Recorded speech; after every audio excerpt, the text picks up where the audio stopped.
Hello et bienvenue sur le podcast Le chemin de la vie.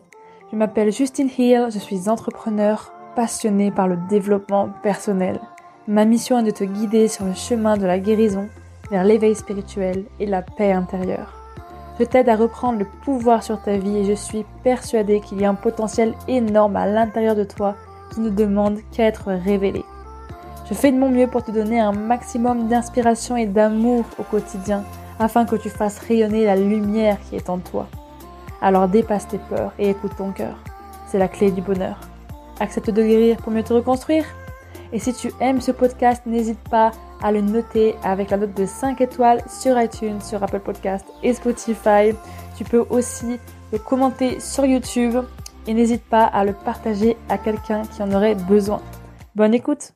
Bonjour à tous les amis, j'espère que vous allez bien. On se retrouve pour un nouvel épisode. Alors du coup j'ai pas fait d'épisode la semaine dernière tout simplement parce que en fait j'étais je sentais pas, lundi je voulais faire enregistrer l'épisode lundi comme je fais d'habitude, sauf que vraiment j'étais pas dans le mood, j'avais pas envie, j'étais fatiguée de ma journée parce que j'ai travaillé, etc. Bref. Et le mardi, pareil, en fait, j'ai voulu enregistrer un épisode, et ça n'allait pas. Voilà, ça n'allait pas. J'étais un peu en mental breakdown, j'étais, un peu vidée, un peu, triste, je sais pas, mélancolique. Je ressentais un petit peu une honte. Enfin bref, je dealais avec mes émotions du moment. Et c'est vrai que c'était pas vraiment le moment. Donc je me suis dit, c'est quoi, vraiment, c'est pas grave. Je ne suis pas dans l'obligation de faire des épisodes absolument toutes les semaines. Ça, c'est encore moi qui m'inflige ça. Alors qu'en fait, c'est censé être une source de bonheur. Mais vraiment, du coup, cet épisode, quand il sortira, on saura... tu l'écouteras sûrement le 14 septembre. Mais voilà, en fait, tout ce que je voulais dire, c'est déjà d'être... je pense que je suis assez dure envers moi-même. Mais bref. Et qu'est-ce que je voulais dire aussi en introduction? Du coup, oui, c'est que... En fait... j'ai pris du temps un petit peu aussi pour moi, mais je me rends compte aussi, c'est ça que je voulais dire, c'est qu'en vrai, faire des podcasts, pour moi, c'est hyper thérapeutique. Parce que par exemple, aujourd'hui, j'ai pas trop parlé à beaucoup de gens, parce que je vis pas seule, je vis avec une coloc, mais je suis quand même, la plupart du temps seule, voilà, qu'on se le dise. Et j'avais une envie de parler, de bouger, j'avais une énergie de fou, donc je suis allée marcher, j'ai fait du sport 2 fois dans la journée, j'allais me balader, je suis allée danser, enfin bref, j'ai fait un petit peu de tout et n'importe quoi pour vider mon énergie parce que quand ça reste bloqué chez moi, ça va pas du tout. Et je sais pas, je me suis dit, en fait, je vais enregistrer un épisode de podcast, même si c'est pas le jour habituel où je le fais, parce que là je l'enregistre, on est quel jour là? On est jeudi. Bref. Mais là, j'avais envie de le faire et vraiment pour moi, c'est comme une thérapie parce que je dis plein de choses et je parle avec le cœur. Et je fais un peu une sorte de monologue parce que personne me répond. Je suis toute seule avec mon micro. Donc c'est un petit peu aussi, comme on dit, ça peut paraître un peu narcissique. C'est narcissique parce que voilà, clairement, voilà. Mais ça me fait beaucoup de bien de pouvoir extérioriser tout ça, toutes mes pensées que j'ai parce que j'ai tellement d'idées et tellement de choses à partager tout le temps que voilà, c'est juste dingue. Et aujourd'hui, j'ai envie de parler de la relation de couple.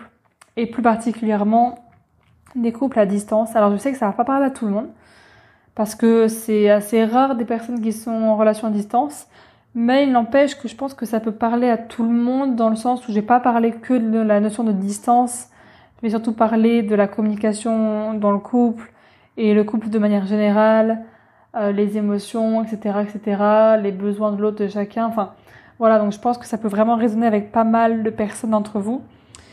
Et je pense que c'était nécessaire pour moi de faire cet épisode comme une thérapie et comme un petit peu aussi pour clôturer cette notion de distance parce que donc maintenant je pense que je peux le dire, j'ai fait durer le suspense assez longtemps parce que ça fait quelques semaines, même quelques mois que je sais que je vais retrouver mon chéri parce que ça fait du coup pour la petite histoire, vu qu'on est en plein dans le sujet, autant y aller.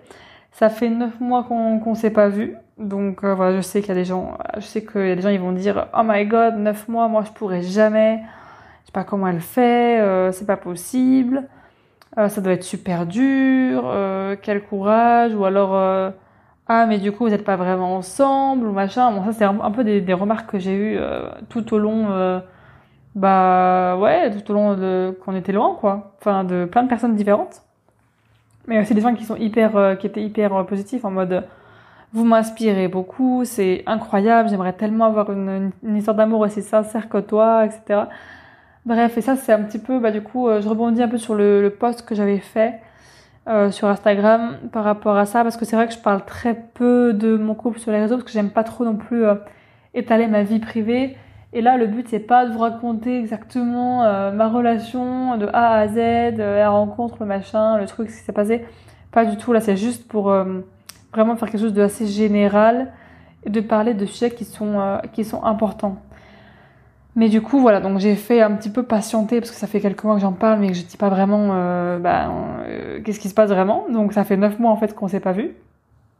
Faut savoir qu'on est en relation à distance vraiment depuis qu'on se connaît, parce qu'on s'est connus en fait à distance, et ça c'est important de le savoir, sur les réseaux, sur Instagram notamment, dans le cadre vraiment très professionnel d'ailleurs, qui du coup c'est fini en pas du tout professionnel, comme vous pouvez le savoir vu qu'on est en couple.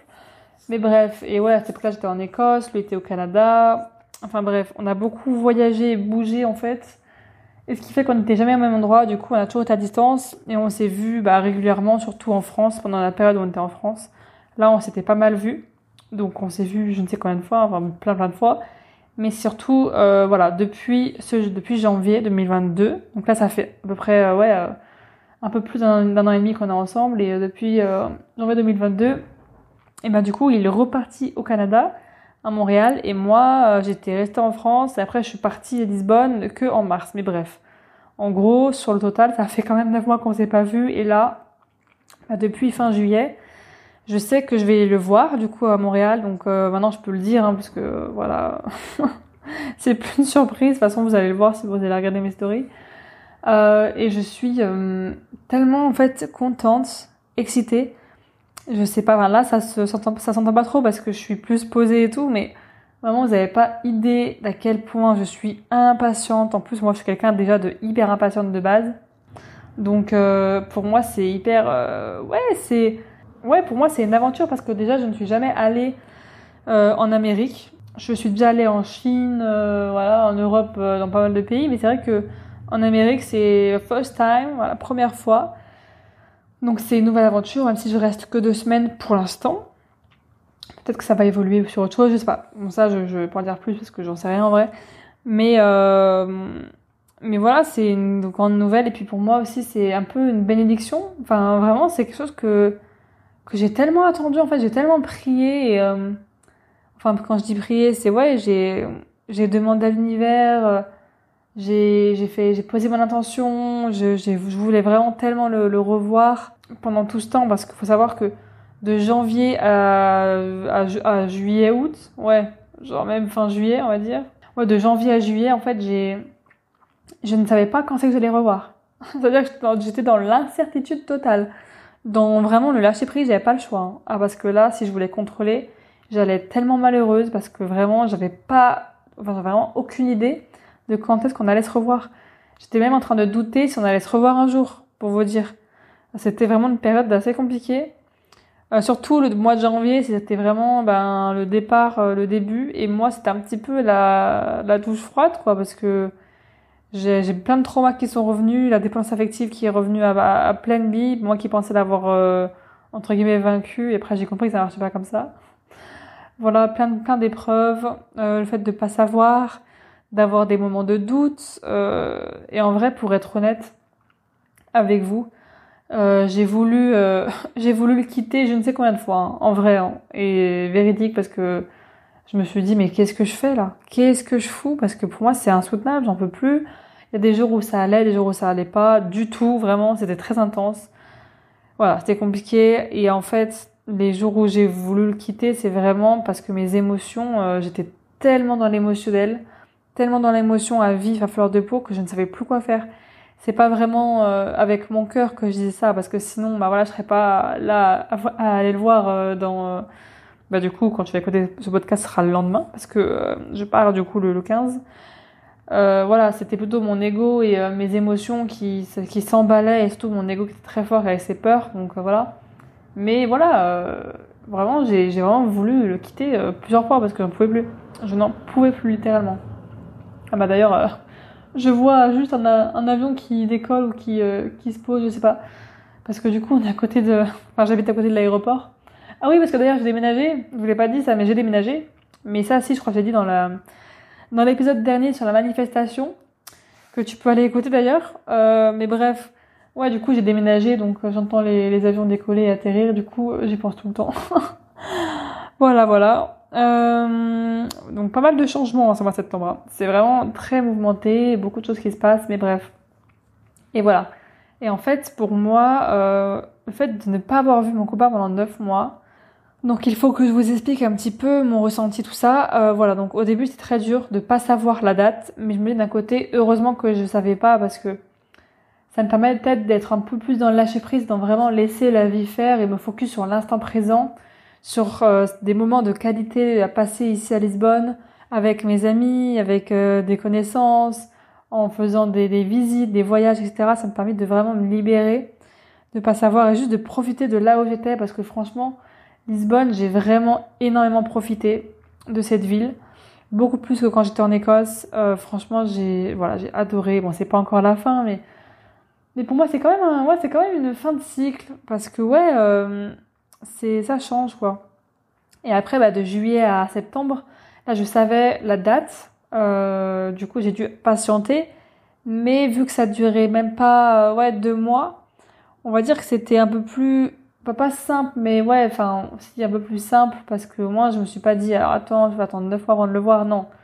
Mais même moi, hein, je pense que si en janvier on m'avait dit alors Justine, tu vas attendre 9 mois avant de le voir, je pense que je sais pas si j'aurais tenu, hein. Je pense que ah ouais, je sais pas ce que j'aurais fait, mais je pense que j'aurais fait des dingueries. Donc quelque part, c'était mieux de pas savoir. Bref. Bon, désolée, je fais beaucoup de blabla, mais pour moi, c'est important d'en parler. C'est vraiment, comme je disais tout à l'heure, une thérapie. Et donc, le fait de pas savoir, je pense que ça m'a aussi sauvé, ça m'a aidé dans ce chemin. Et là, pour moi, c'est une fin de cycle parce que là, on va briser la distance et je vais du coup venir le voir à Montréal. Et potentiellement, après, je vais sûrement m'installer là-bas. Enfin, je ne sais pas, hein. Ça se trouve, je vais pas aimer la ville, hein, j'en sais rien. Mais si j'aime, en tout cas, sûr que voilà, je vais sûrement aller là-bas. Donc, bref. Et pour moi, ça marque la fin de quelque chose parce que 9 mois, c'est un petit peu comme si on accouchait de notre couple. C'est comme si la version de notre couple avant, elle est en train de se transformer. Et ça, c'est pas que pour les couples à distance, bien sûr, c'est pour tous les couples, je pense en général. Il y a des fois des passages, on passe des caps en fait de la vie qui font que notre relation elle évolue, elle change. Et moi, pour moi, c'est vraiment un soulagement parce que c'était très dur pour moi d'être en couple. Ça a toujours été quelque chose d'extrêmement compliqué à gérer, même dans mes anciennes relations. Enfin, j'ai beaucoup souffert en fait dans mes relations de couple. Pour moi, c'est le domaine qui me fait le plus grandir et je trouve que c'est incroyable à quel point, en fait, on évolue tellement en couple parce que pour moi, mon copain, mon chéri, c'est vraiment mon miroir. Vraiment, c'est la première personne avec qui j'ai une connexion tellement forte, tellement profonde et qui est mon miroir comme ça à ce point. C'est juste incroyable et ça m'aide tellement parce que vraiment, du coup, c'est aussi un amour que j'ai pour lui et pour moi d'ailleurs, enfin en premier pour moi, qui est incroyable parce que j'apprends à m'aimer en fait à travers lui. Il me montre des facettes de moi que je n'aime pas, que j'aime aussi, mais des facettes un peu plus, on va dire, plus moches. Il me montre à la fois les facettes qui sont moches, que je n'aime pas voir, et celles qui sont magnifiques et éblouissantes. Et du coup, c'est beau. Moi, je trouve ça beau parce que ça m'aide à évoluer. Et je pense que le couple, c'est ce qui me permet de plus évoluer chaque jour. Pour moi, ça m'aide à guérir. Je dis pas que c'est lui qui me guérit, je dis juste que c'est lui qui met en lumière les choses qui doivent être guéries chez moi. Et c'est un outil. Mon mec n'est pas un outil, mais comment dire? Le fait d'être en couple, c'est vraiment un énorme effet miroir. Et pour moi, c'est un chemin de guérison qui est incroyable. C'est un chemin évolutif, je sais pas comment on dit ça, mais c'est un outil d'introspection qui est juste dingue. Voilà. Donc pour moi, c'est juste ouf. Et qu'est-ce que je voulais dire aussi?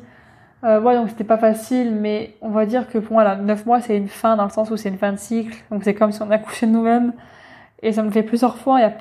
Pour moi, j'ai eu 2 transformations énormes dans ma vie, dont j'en parle dans Mourir pour renaître, dans l'épisode de podcast où je parle d'en fait que j'ai 2 fois, il m'a fallu 9 mois pour comprendre des choses, pour intégrer, pour soit avoir un énorme éveil spirituel, soit avoir vraiment une prise de conscience au niveau pro.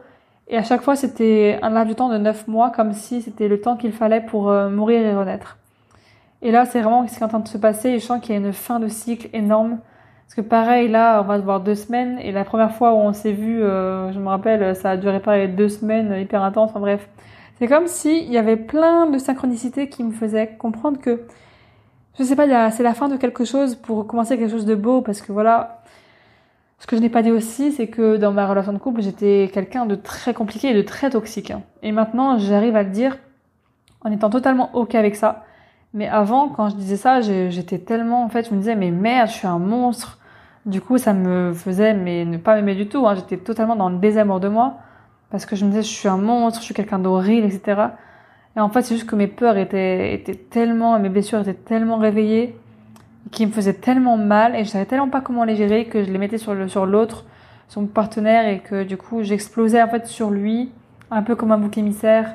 Et il supportait toutes mes émotions. Surtout que je suis quelqu'un de très intense, hein. Même aujourd'hui, enfin, je suis comme ça, en fait. Après, vraiment, ce qui m'a vraiment aussi énormément aidé par rapport à tout ce qui est dépendance affective, mais je pense que carrément ça, j'en ferai un autre épisode de podcast, et mes émotions, c'est vraiment déjà, oula, je m'emballe, pardon, c'est d'apprendre sur moi, mais surtout vraiment de les libérer à travers le sport, à travers écrire et puis brûler un papier, parler aussi beaucoup. C'est une thérapie pour moi, par exemple, le podcast, ça m'a beaucoup aidé. De faire du sport, ça j'ai déjà dit, mais je le redis, de tester différentes choses, la boxe, la danse, le yoga. Voilà, et le fait de pas parler de mon émotion tout de suite et de pas la déverser sur lui parce que je sais qu'il en a pris beaucoup plein la figure, c'est le cas de le dire, mais plutôt d'attendre d'en faire quelque chose d'autre, voilà, de la libérer, comme je le dis, dans le sport, dans l'écriture, dans la parole, dans plein de choses, mais pas la libérer sur lui. Et vraiment, ça m'a beaucoup aidé, ça. Gérer mes émotions, enfin même pas gérer parce que j'aime pas trop dire le mot gérer, on les gère pas, on les libère en fait, on les accepte, on les comprend. Et ouais, ça m'a beaucoup aidé à surmonter plein d'épreuves parce que franchement, je peux vous dire que une relation de distance, c'est vraiment beaucoup d'épreuves. Moi, je sais qu'en plus, je suis beaucoup moins patiente que lui. Lui est beaucoup plus calme que moi.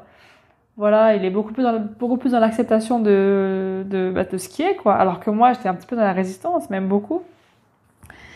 Et là, en fait, je suis fière de me dire que, ouais, j'ai su tenir bon. On a su ensemble, passer cette épreuve, quoi. Et pour moi, c'est très rare. Enfin, je connais très peu de gens, même moi, je connais personnellement personne qui a eu une relation à distance où ça a marché. Je sais qu'il y a des gens à qui ça marche. On m'en parlait, j'ai des amis à moi qui connaissent des personnes pour qui ça a marché pendant un certain temps. Après, faut pas se mentir, pour moi, ça peut fonctionner, mais il faut vraiment, en fait, avoir la foi, et je dirais que t'as beau aimer quelqu'un de tout ton cœur, ça ne suffit pas. L'amour ne suffit pas tout le temps, et ça, voilà, ça vaut pour tous les couples, je pense, c'est que vraiment, il faut des efforts des deux côtés. Et j'insiste, des deux côtés, et pas que d'un côté. C'est vraiment, voilà, une communication. Et voilà, franchement, je pense qu'aussi la clé qui a fait qu'on est resté ensemble, même si on était loin, c'est vraiment d'avoir communiqué.